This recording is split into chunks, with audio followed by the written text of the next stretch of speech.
শেখ হাসিনার আমলে তো আপনারা কেউ গিয়ে গীতা পাঠ করেন নাই। শেখ হাসিনার আমলে কোনো আলেম গিয়ে দুর্গা পুজোয় গিয়ে সেখানে তাদেরকে শুভেচ্ছা জানায় নাই। শেখ হাসিনার আমলে কেউ গিয়ে তো সেই সময় ওখানে গিয়ে সঙ্গীত পাঠ করেন নাই। এই আমলে যখন ফ্যাসিজম নাই, তার জুলুম নাই, এবং হিন্দুস্তানের অধিকার বাংলার উপরে, হিন্দুস্তান আধিপত্য বাংলার জমিনে অনেক কমে গেছে, এই সময় কেন গিয়ে আপনি এগুলো করতেছেন? সব ক্ষমতার লোভে। এটা করলে ভারত বলবে মডারেট, এরা ঠিক আছে, এরা জঙ্গি টঙ্গি না, কেন ক্ষমতা আসলে সমস্যা নেই, ক্ষমতার লোভে পাগল হয়ে গেছেন, ক্ষমতার লোভে।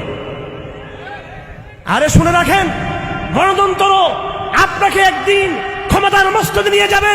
এই গণতন্ত্র আপনাকে আরেক নির্বাচনের মাধ্যমে ফাঁসির মঞ্চে নিয়ে যাবে আপনাকে। আমরা ইসলামের সেই বিজয়ের কথা তরুণ প্রজন্মকে বলতে এসেছি।